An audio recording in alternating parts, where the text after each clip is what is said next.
me llamo Isabel y tengo 45 años. Trabajo como enfermera en una clínica privada en La Coruña. En ese lugar todo está limpio, hay mucha luz y casi no se percibe la presencia de enfermedades. Por las mañanas suelo escuchar las noticias. Pero ese domingo, en vez de oír las voces habituales de la radio, vi un mensaje de Lara en la pantalla. Decía que él no tenía a dónde ir y que no estaba enfadado. Estaba perdido. Quizás yo podría hacer algo. En su momento, Lara y yo éramos cercanas. Teníamos buena relación y nos ayudábamos. Ella fue novia de Leo, que es el hijo de Michele. Mi esposo. Leo no es hijo biológico de Michele, pero él siempre lo cuidó desde que era adolescente. Ahora Leo tiene 25 años. La diferencia de 13 años entre Michele y yo nunca nos pareció un obstáculo. Más bien era un puente que sabíamos cómo cruzar. Sin embargo, con el paso del tiempo, ese camino se hizo más angosto. Leí el mensaje varias veces. No contenía ninguna exigencia. Lara, que ya no tenía responsabilidad directa sobre Leo, me había entregado algo frágil. Sabía que no tenía obligación de actuar. Pero antes de pensarlo demasiado, escribí que podía venir. Leo llegó sin avisar. No me abrazó ni me miró directamente. Llevaba una mochila, una bolsa de plástico y el olor del camino. No era olor a gasolina como el de su padre, sino a jabón barato de hotel. Dijo gracias, como si quisiera explicar algo pero no se sintiera con derecho a hacerlo. Habló en voz muy baja. No era por miedo. Parecía estar agotado por dentro. Yo solo asentí, como si ya hubiéramos acordado que eso sucedería. Lo llevé a una habitación que no visitaba desde hacía mucho. Allí antes había cajas con telas, revistas, tijeras viejas. Ahora había una cama, una lámpara y una colcha sencilla. Desde la puerta le dije que me avisara si necesitaba algo. Él respondió que estaba bien. Sin mirarme, volví a la cocina. La tetera todavía silbaba. La quité del fuego y me quedé un momento mirando por la ventana. La luz ya cruzaba el horizonte. No había nada dramático. Solo un cambio que se llevaba algo consigo. Michele estaba en Francia por trabajo. Es camionero en una empresa de logística. Había llamado el día anterior. Habló de su carga, de un atasco, de una cafetería en Burdeos. Sonaba tranquilo. No le conté nada sobre Leo. Tal vez porque todavía no sentía que necesitara explicaciones. Esa noche oí cómo se abría una puerta. No me asusté ni me levanté. Solo lo noté. Él no dormía. Y yo ya no estaba sola en la casa. A la mañana siguiente preparé 2 tazas de café. Leo llegó a la cocina con una camiseta gris que parecía llevar siempre. Se sentó en silencio. Tomó la taza como si fuera algo rutinario. Bebimos café sin hablar. No había tensión, pero tampoco cercanía.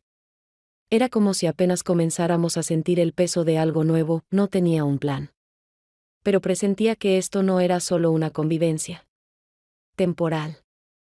Parecía un límite para mí, para él, para esta casa donde hacía mucho no ocurría nada distinto, y aunque no dijimos mucho, entendí que Leo no solo había llegado. También había traído algo de vuelta a este lugar. Era algo difícil de explicar, pero real. La habitación que ahora ocupaba Leo antes era donde guardaba rollos de tela. Solía soñar con coser. Tenía patrones y retazos que traía del mercadillo, con la esperanza de usarlos algún día. En los últimos años ese espacio se convirtió en un depósito de cosas que no servían, pero que tampoco quería tirar. Ahora. Allí vivía Leo, con pocas pertenencias y un silencio que parecía haber traído como si fuera un regalo para quien lo recibe. Los primeros días fueron parecidos. No por monotonía. Había una cautela tensa. Ambos evitábamos cruzar la línea que separa el respeto de la intromisión. Hablábamos sobre cosas pequeñas. El baño que necesitaba arreglo, el tipo de cacao que preferíamos, los cojines del sofá que ya estaban viejos. En su voz no había ironía. En la mía no había intento de acercamiento. Era como si rodeáramos lo importante sin tocarlo. Me sorprendía lo natural que era para él el silencio. En la mayoría de las personas, el silencio es una defensa. En Leo, parecía una costumbre. No evitaba los temas. Solo hablaba cuando creía que había algo que decir. Me sorprendí observándolo, no con preocupación, sino con una curiosidad que no sabía de dónde venía. Cada noche se sentaba en la sala con auriculares. Miraba por la ventana, aunque ya estuviera oscuro. No encendía la luz. A veces, al pasar, escuchaba fragmentos de sonido. Eran voces de hombres. No era música ni radio. Pensé que podían ser grabaciones, algo que necesitaba volver a oír, no por lo que decían, sino porque necesitaba sentir que alguien hablaba. No me entrometía. Pero cada vez que pasaba cerca, sentía el impulso de sentarme a su lado. No para preguntar. Solo para acompañarlo. Si él me preguntaba por qué, no sabría qué responder. A veces, estar con alguien no es una decisión, es una necesidad. Al tercer día le dejé una manzana y una nota en la mesa. Le decía que llegaría tarde por una cirugía y que había comida en el refrigerador. No respondió. Pero el plato estaba vacío y la cacerola, limpia. Fue un gesto simple, pero lo tomé como una señal de confianza. No porque dijera nada, sino porque no lo rechazó. Esa noche, al acostarme, lo oí caminar por el pasillo. Sus pasos no eran lentos ni cuidadosos. Eran los de alguien que sabía moverse sin llamar la atención. Me recordó a los primeros años. Con Michele. Entonces yo también caminaba en silencio para no despertarlo. Ahora nadie se despierta, ni siquiera con los portazos. Leo no ocupó el espacio por completo. Pero se volvió parte del ambiente. Su presencia no molestaba. Tampoco era indiferente. Me hacía sentir que algo importante estaba por decirse. Unos días después, Inma llegó al patio. Es mi amiga más cercana. Nunca pierde tiempo en formalidades. Siempre dice lo que piensa, sin decoraciones. Traía un vestido floreado que había cosido ella misma. Estaba orgullosa, aunque yo sabía que lo mostraba más por ella que por mí. Cuando vio a Leo, que en ese momento regaba las plantas con atención, se quedó mirando un instante. Apretó los labios. Era su gesto típico cuando algo no encaja, dijo. Que parecía normal, pero que en los hombros llevaba el gesto de alguien que acababa de perder una pelea. No lo dijo como una metáfora. Era más bien un diagnóstico. No le respondí. Con Inma no tenía sentido discutir en esos momentos. Ella ve más allá de lo visible. Esa noche me quedé sentada mucho tiempo en la cocina. Retrasaba el momento de entrar en la sala. Cuando por fin lo hice, él estaba en el suelo, con una taza entre las manos. Miraba hacia la ventana. Afuera parpadeaba la luz de un faro. Entonces lo vi como alguien que ya había vivido algo profundo. Algo que yo probablemente nunca entendería. Me quedé en la puerta sin saber si decir algo. Pero fue él quien habló. Su voz era tranquila. Dijo que todo era demasiado tranquilo en esa casa y que si era así a propósito. No respondí enseguida. No era una pregunta casual. Quería saber cómo era mi vida realmente. Y aunque quise decir algo razonable, no pude.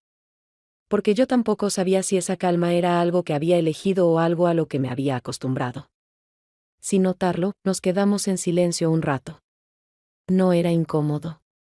Era ese tipo de silencio que solo ocurre cuando dos personas empiezan a confiar, aunque no se conozcan bien. No necesitábamos palabras. Ambos entendimos que alguno de los dos necesitaba esa presencia. Ese día, hacia la tarde, empezó a llover de repente, no una lluvia fuerte y furiosa que arranca las cortinas de las ventanas, sino una llovizna constante, obstinada, empapada hasta los huesos, que arrastra a la ciudad a su ritmo lento. Justo. Estaba colgando la ropa cuando las nubes desgarraron el cielo y, sin haber alcanzado a salvar ni la mitad, noté que Leo ya había salido al patio con una palangana en las manos, empezando a quitar las sábanas y camisas con la misma concentración con la que otros preparan platos complejos o ensamblan modelos de barcos en miniatura. Ambos terminamos empapados, y no fue de esas situaciones que la gente describe como incómodas, al contrario, reíamos, sin ocultar el rostro, como niños a quienes por primera vez se les permite no tener miedo de mojarse. En la cocina donde aún olía al calor del horno, nos sentamos junto a la tetera que calentaba el agua, envueltos en grandes toallas, parecidos a dos fugitivos de una película absurda, en la que los protagonistas aún no saben cómo acabará todo. Serví el té sin preguntar si le gustaba con limón, simplemente lo añadí, porque me pareció, por alguna razón, que sería adecuado. Bebíamos despacio, en silencio, hasta que él lo rompió, no en voz alta, ni con seguridad, más bien como si pensara en voz alta algo que llevaba mucho tiempo rondándole por la cabeza. Con Lara no discutimos, comenzó, sujetando la taza con ambas manos, como si temiera que se le cayera. Solo que ella veía en mí a alguien que yo aún no había llegado a ser. Y en algún momento me cansé de fingir que ya era quien ella quería que fuera. Estas palabras no sonaban a reproche, más bien a un intento de explicar algo que no necesitaba justificación. No supe qué responder de inmediato, pero sentí que mi respuesta no debía ser inteligente, sino sincera. Michele ve en mi estabilidad, dije sin mirarlo, enfocándome en los reflejos de la tetera. Pero últimamente no estoy segura de si realmente la sostengo o solo me aferro a una escenografía de cartón. No dijo nada. Permanecimos sentados, mirando la lluvia resbalar por el vidrio en pesadas franjas, y cada gota parecía un viejo recuerdo que volvía a rozar nuestro presente. En ese silencio no había tensión, ni medias tintas, ni contención fingida, era un silencio que a veces sienten dos personas cuando se ven por primera vez tal como son. Después del té, él limpió la cocina, sin preguntar dónde iba cada cosa y sin darle importancia. Yo lo observaba desde el pasillo, desde la misma habitación donde hasta hace poco yacían retazos viejos y revistas de costura. En sus movimientos no había prisa ni demostración, todo lo que hacía parecía parte de un movimiento más profundo, que yo apenas empezaba a percibir, pero aún no sabía cómo nombrar. Esa noche no fue un punto de quiebre, ni algo excepcional. Pero desde ella comenzó un cambio interno que ya no podía detenerse, no porque hubiera ocurrido algo especial, sino porque por fin dejamos de fingir calma, y simplemente estábamos allí, juntos, sin máscaras y sin necesidad de demostrar nada. A la mañana siguiente, incluso antes de que pudiera tomar mi primer café, noté en la mesa del salón unos papeles, nada llamativo ni deliberadamente dejado a la vista. Más bien puestos con prisa, como lo hacen quienes no están acostumbrados a compartir sus planes, pero dejan sin querer pruebas de pensamientos que los rondan desde hace tiempo. No tenía intención de fisgonear, pero mis ojos se detuvieron. En un título impreso en negrita, curso para cuidadores de personas mayores. No era un folleto publicitario ni una hoja de propaganda, más bien una fotocopia con los bordes amarillentos y una lista de requisitos que recordaban las fichas médicas que reviso a diario en la clínica. No buscaba ninguna revelación ni intentaba averiguar nada en secreto, pero el documento estaba allí, a la vista, y por más que quisiera, ya no podía apartar la mirada. Unos minutos después, Leo entró en la cocina, donde yo seguía sin tocar el café, y al ver los papeles que había dejado a un lado de la mesa, no mostró sorpresa, ni en su rostro, ni en sus gestos, ni en ningún intento de ocultar o explicar algo de antemano. ¿Es tu elección?, pregunté casi en susurro, no por miedo a la respuesta, sino porque intuía que podía ser mucho más seria de lo que esperaba. Él no me miró directamente, sino un poco hacia la ventana, donde el sol apenas se filtraba entre las nubes, y respondió con una tranquilidad que sonó como si hubiera esperado esta conversación desde hacía tiempo y ya lo tuviera todo decidido para sí mismo. No es algo vergonzoso, dijo, y en esas palabras no había excusas, solo una seguridad firme, la que aparece cuando alguien ha atravesado un conflicto interior y ha salido de él cansado, pero honesto. La gente cree que la vergüenza es debilidad, pero en realidad solo es fingir ser alguien distinto, para que no te desprecien. Guardé silencio, no porque no tuviera nada que decir, sino porque dentro de mí algo se estaba desplazando. Como si el paisaje habitual que veía desde la ventana hubiera cambiado de contorno, y ya no pudiera decir dónde empezaba lo conocido y dónde lo nuevo. Esas palabras tocaron una parte de mí que llevaba mucho sin mover, quizás esa parte que durante años se había acostumbrado a vivir según expectativas, no las mías, sino las ajenas, de Michele, de los colegas, de los vecinos, de mi madre, que aún llama para preguntar si todo está tranquilo. Miré a Leo y comprendí que esta idea no era una huida, ni un compromiso, ni un acto de desesperación, sino una decisión que quizás tomó precisamente porque estaba cansado de huir de sí mismo. Y en ese instante sentí que él estaba mucho más cerca de mí de lo que quería admitir, no por edad, no por circunstancias, sino por esa honestidad interna que yo hacía tiempo había adormecido, fingiendo que todo estaba bajo control. No quería seguir hablando, no porque no hubiera más que decir, sino porque a veces el silencio significa más que cualquier palabra. Él salió de la cocina sin esperar aprobación, y probablemente fue eso lo que más me conmovió. Su elección no pedía justificación, no buscaba elogios, y por eso mismo era verdadera. Por la tarde, cuando ya empezaba a oscurecer, nos encontramos. De nuevo en la cocina, cada uno ocupado con lo suyo. Yo lavaba los platos después de la cena, Leo miraba algo en el teléfono, pero sin atención, más bien de forma mecánica, como suele ocurrir cuando la mente está cansada y los dedos aún se aferran a la costumbre de sostener algo en las manos. En la habitación no había luz brillante, solo una lámpara de mesa en el alféizar lanzaba un resplandor suave y amarillento, que hacía que todo se viera un poco más cálido, un poco más lento, un poco más real. Sentí su mirada posarse en mis manos, y sin volverme, supe que estaba mirando mi anillo, el de matrimonio, viejo, un poco rayado, algo gastado, pero aún en mi dedo, a pesar de los años, los cambios de ánimo, los silencios, las idas y vueltas, que no se nombran pero con el tiempo se convierten en sombras sobre las cosas más cotidianas. No preguntó directamente, no hubo sorpresa ni ironía en su voz, solo una pregunta tranquila, casi habitual, que sin embargo cortó el espacio entre nosotros con más precisión que cualquier confesión. ¿Alguna vez te lo quitaste? No me giré, porque entendí que la pregunta no requería contacto visual, y respondí simplemente, en voz baja pero firme, no. Ni siquiera cuando debería. En esa frase no había desafío, ni orgullo, solo cansancio y costumbre de dejar algo intacto incluso cuando todo lo demás cambia. Guardamos silencio unos segundos más, hasta que él volvió a hablar, esta vez despacio, casi pesando cada palabra, como si las eligiera con cuidado para no herir, pero tampoco ocultar lo que llevaba tiempo gestándose en su interior. Mi padre es un buen hombre, pero a veces demasiado severo y ausente. En su voz no había dolor, ni reproche, era una afirmación, como un hecho que por fin había tomado forma para ser dicho en voz alta. Y aunque ya había oído cosas parecidas antes, de Michele, de Lara, incluso del mismo Leo, de pasada, ahora esas palabras sonaron diferentes.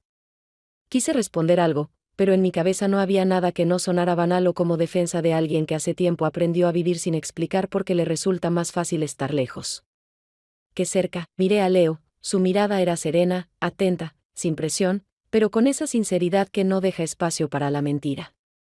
No pedía respuesta, no esperaba explicaciones, solo permitía que ese silencio existiera, que nos envolviera a ambos sin romperlo con palabras que, en cualquier caso, no cambiarían nada. Entonces, por primera vez en mucho tiempo, sentí que alguien realmente me miraba, no como a una función, no como al fondo de otra vida, sino como a una persona independiente, cansada, indecisa, pero auténtica. Y ese silencio entre nosotros se mantuvo unos minutos después de que la conversación terminara, como si no quisiera desaparecer, porque nos era necesario a ambos, como un recordatorio de que, a veces, lo más importante se dice sin decir una sola palabra.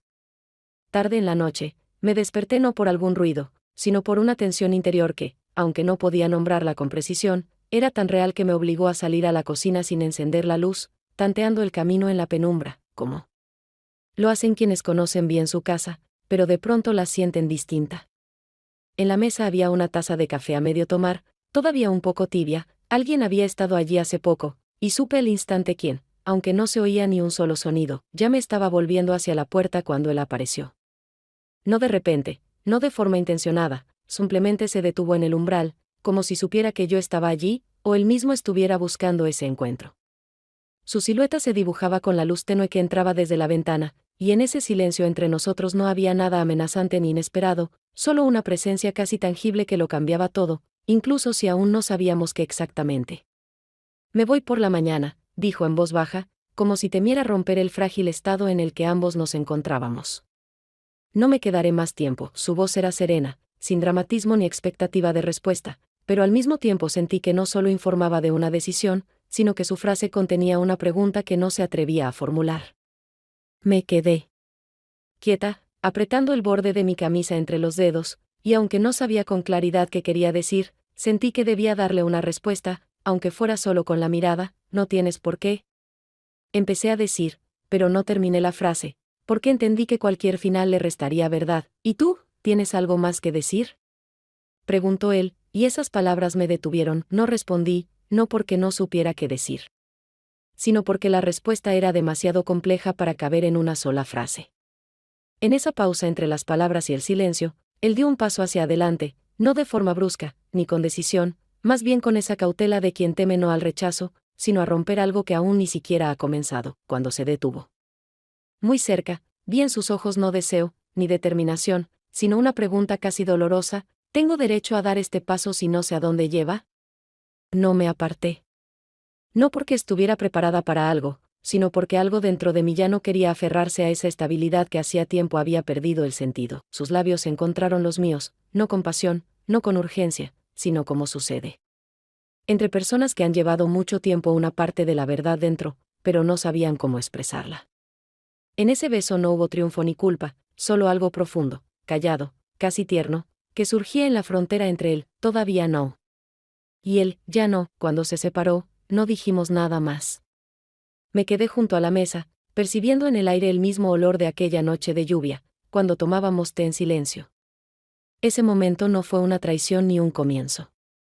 Fue una verdad, no de las que uno quiere oír, sino de las que ya no pueden ignorarse. La mañana comenzó más temprano de lo habitual, aunque el despertador aún no había sonado y la calle seguía en silencio, como solo lo está en esas horas en que la ciudad aún no ha despertado del todo. Bajé a la cocina casi de puntillas, esperando encontrar alguna sombra de su presencia, pero solo vi una taza con café a medio beber, todavía un poco tibia, y el mantel limpio, cuidadosamente extendido, que había planchado la semana anterior. Cuando buscaba pequeñas tareas para no pensar en cosas más grandes, Leo se había ido. No dejó una nota, no llamó, no cerró la puerta con fuerza. Su ausencia no golpeaba las sienes, no cortaba el pecho, pero se sentía en cada rincón de la casa, como si algo hubiera cambiado silenciosamente de lugar y ahora todo estuviera levemente distinto, aunque en apariencia nada hubiese cambiado. Me quedé junto a la ventana, mirando el callejón que pasa junto a nuestra casa, y no vi su silueta ni huellas, pero estaba segura de que se había marchado por ahí, sin maleta, sin prisa, como se van los que no quieren explicar nada, porque ya lo han dicho todo, incluso sin palabras. No busqué en su partida ninguna ofensa, porque él nunca prometió quedarse, nunca juró, nunca dijo que lo haría. Y aún así, su silencio dejó algo más profundo que cualquier despedida. Unas horas después sonó el teléfono, y como en un sueño, apreté el botón de contestar. La voz de Michelle era la de siempre, un poco ronca tras la carretera, tranquila, con notas de cansancio pero sin preocupación. Llego en 2 días, dijo, como si regresara de unas cortas vacaciones. Y no de otro viaje de varios días a través del continente. ¿Todo bien? Te espero, respondí automáticamente, como si fuera lo más lógico que puede decir una esposa acostumbrada al ritmo de vino. Se fue, a una vida con maletas siempre cerca, a palabras que no cargan emoción detrás. Cuando colgué, sentí que esa respuesta ya no sonaba como una formalidad habitual. No era verdad, pero tampoco era del todo mentira. Quedaba suspendida en el aire, como esas frases que uno dice para evitar una conversación real, y que con el tiempo pesan más que aquellas pronunciadas con convicción. Esta vez, te espero, no significaba la espera de alguien a quien se echa de menos, sino más bien un mensaje a mí misma, que aún puedo sostener este equilibrio, entre la comodidad y la verdad. Entre la estabilidad y el sentimiento vivo, entre el rol y la esencia. En casa reinaba el silencio, pero ese silencio no curaba ni consolaba, solo recordaba que Leo ya no estaba, que había estado, y había dejado algo muy personal, no un objeto. No un recuerdo, sino un estado, que ya no se podía expulsar ni olvidar. Y con esa ausencia no me quedé ni desorientada, ni vacía, sino como un poco más a solas conmigo misma, más de lo que estaba acostumbrada últimamente. Cuando Michelle volvió, ya era tarde el domingo por la tarde, y el sol se deslizaba lentamente tras los tejados de las casas vecinas, proyectando sombras largas sobre el suelo del pasillo por donde él pasó con 2 bolsas, el olor del camino y el sordo golpeteo de sus botas pesadas, que siempre reconocía antes de que abriera la puerta. Como siempre, trajo regalos: una botella de vino italiano, un tarro de alcachofas en conserva, un set de jabones de gasolinera, y, como de paso, una pequeña cajita con unos pendientes de cobre que le recordaron a mí, aunque nunca he usado cobre ni me han interesado mucho las joyas. Hablaba mucho, con energía, sin detenerse en los detalles, como si temiera perder el ritmo, como si sus historias sobre colas en la frontera, el camión averiado y el café en Luxemburgo fueran el único hilo que pudiera unirnos de nuevo, aunque solo fuera en la superficie. Yo escuchaba, asentía, sonreía de vez en cuando, y al mismo tiempo sentía como cada palabra caía al fondo, sin tocar la capa donde normalmente se forma la verdadera cercanía entre dos personas. Estábamos sentados uno frente al otro en la mesa de la cocina, entre nosotros, una botella de vino, un trozo de queso y una baguette que había comprado de camino, y de pronto recordé aquellas veladas que parecían eternas en los primeros años de nuestra vida juntos, cuando podíamos quedarnos callados durante horas sin sentir la necesidad de llenar el espacio con palabras. En aquel silencio había ligereza, había confianza, había sencillez. Ahora, cada palabra añadía más distancia, otra barrera entre lo que fuimos y lo que somos. ¿Estás un poco distinta, o hace mucho que no te veía?, dijo, mirándome con atención, y vi en sus ojos que no había reproche ni sospecha, sino algo parecido a la incomprensión de quien ha estado en constante movimiento y de repente se detiene. Tal vez solo cansada, respondí, intentando que mi voz sonara suave, sin defensa, sin dureza, pero sonó un poco ajena incluso para mí, como si la pronunciara otra mujer que está al lado y solo finge seguir viviendo en esta misma piel. Él lo creyó. Asintió, sirvió más vino, contó cómo uno de los conductores perdió los documentos y cómo tuvo que explicarlo en francés a los guardias, aunque apenas sabía algunas frases básicas.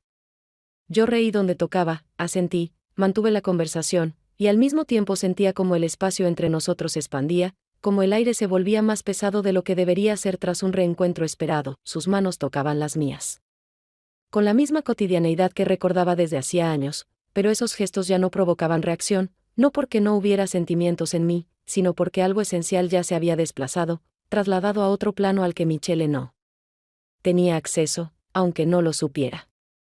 Estaba allí, pero era como si me mirara a través de un cristal, y lo más inquietante era que no sentía deseos de golpear ese cristal desde dentro. Todo en él seguía siendo familiar, su voz, sus hábitos, sus entonaciones, su graciosa costumbre de alisar el bigote antes de empezar a hablar, aunque apenas tuviera bigote, pero eso conocido ya no me reconfortaba, sino que me pesaba, porque por primera vez en mi vida comprendí con claridad: podemos seguir juntos, vivir muchos años más, y sin embargo no tocarnos ni una sola vez de verdad. El lunes por la mañana, cuando volvía a casa después del turno en la clínica, estaba cansada. Me sostenía una concentración mecánica que usaba para no dejar que el dolor de los otros me atravesara por completo. Vi un sobre en la puerta. No tenía remitente, ni sello, ni decoraciones.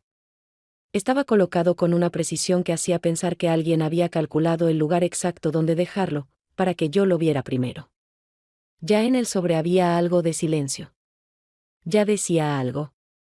Incluso antes de que lo abriera, entré, me senté en la cocina. Aún quedaba una copa de vino sin recoger desde la noche anterior. Abrí el sobre despacio.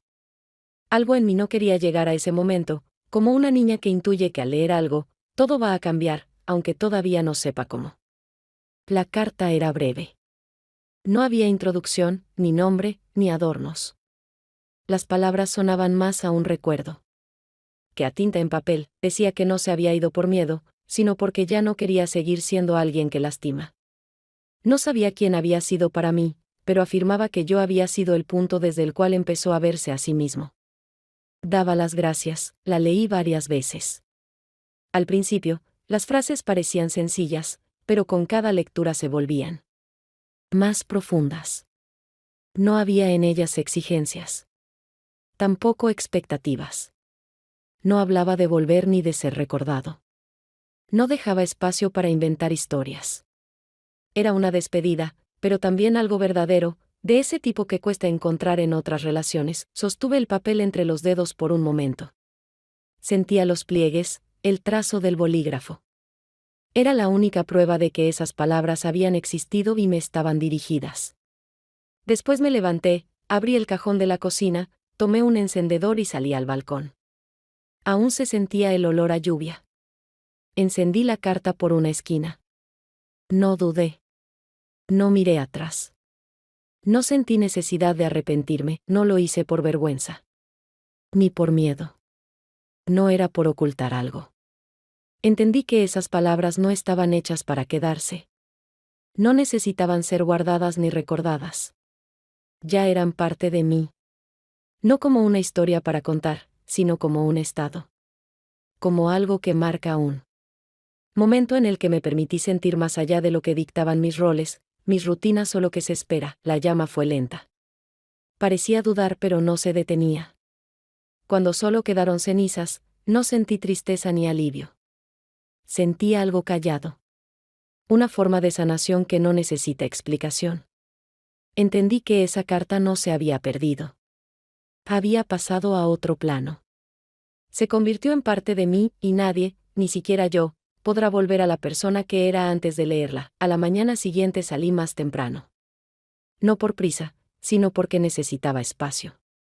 El ruido de la calle ayudaba a silenciar el pensamiento que no había parado en toda la noche. En el mercado todavía no había mucha gente. Los vendedores organizaban las cajas, trasladaban el pescado. Limpiaban sus herramientas con movimientos que les eran propios. Las mujeres que compraban parecían conocer cada producto sin mirarlo, como si recordaran su sabor. Caminé despacio. No buscaba nada en particular. Observaba cómo todo seguía. Su ritmo habitual. Se pesa, se elige, se habla con frases conocidas. Alguien hacía una broma, otro pedía algo más fresco. Por un momento sentí alivio. Lo que había cambiado en mí parecía quedarse dentro, sin afectar el mundo exterior, pero esa sensación duró poco.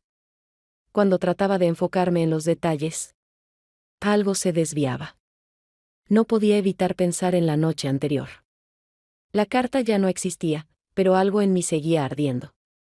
No me sentía confundida, ni culpable, ni feliz. Me sentía presente en mí misma. Y eso me inquietaba. Ya no podía fingir que todo seguía igual. Llevaba una bolsa con pan, hierbas y un trozo de queso. Pero lo más importante que llevaba no estaba ahí. Era el peso de una conciencia nueva. No solo me había transformado. Ya no podía volver a ser la persona que era antes de abrirle la puerta a Leo. No se trataba de una crisis ni de un cambio dramático. Tampoco de una traición ni de una liberación. Era una aceptación serena. Estaba viva. No por costumbre ni por inercia, sino de verdad. Con dudas, con dolor, con una mirada distinta. Una que ya no me permitía pasar por delante de mí como si no me viera. Al volver, Michele seguía dormido. Sus cosas estaban en su lugar. La mesa tenía la misma revista de siempre. Su reloj esperaba. Todo parecía igual, pero yo ya entendía que nada lo era. No podía seguir aceptando las rutinas como señales de seguridad, todo dependía de mí. Y aunque no sabía a dónde ir, tampoco podía detenerme. Pasaron los días. Todo volvió a una rutina tranquila. La cafetera funcionaba, la silla cojeaba, los periódicos seguían apilados. Pero algo en el aire había cambiado. No era tristeza ni incomodidad. Era una diferencia sutil. Como si los objetos supieran lo que había pasado. No traté de explicarlo. No busqué una historia cerrada. Pero dentro de mí, algunas piezas empezaron a encontrar su lugar. No porque yo las forzara, sino porque ya no tenían a dónde ir. Descubrí que la cercanía no se mide en palabras ni en gestos. A veces estar cerca es no tener que ocultar nada, ni siquiera el silencio. Leo no fue una interrupción. Fue un espejo. No uno que muestra cómo te ves, sino uno que te hace ver lo que llevas dentro. No vino a cambiar mi vida. Tal vez sin saberlo. Me mostró que yo también tenía verdades que no decía y decisiones que nunca terminé de tomar. Con Michele, el silencio seguía. Pero ya no era funcional ni cómodo. Era otro. Él no preguntó nada. Su forma de volver fue igual a siempre.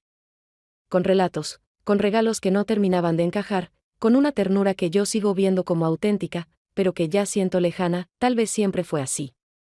Solo que antes no lo veía. Entonces entendí que se puede vivir con alguien durante años y no tocarlo nunca de verdad. No por falta de amor. A veces simplemente no se aprende a buscar esos lugares donde el otro guarda lo que no dice. No me sentí libre ni culpable. Solo más despierta. Como si por fin hubiera dejado de actuar por costumbre. Empecé a mirar lo que realmente necesito. Aunque todavía no tenga todas las respuestas, y si algo entendí, es que el cambio verdadero no siempre se ve en lo que uno hace. A veces se nota en cómo volvés a mirar lo que siempre estuvo ahí. La taza, la mesa, la voz que repite las mismas frases. Nada cambió. Pero todo es distinto.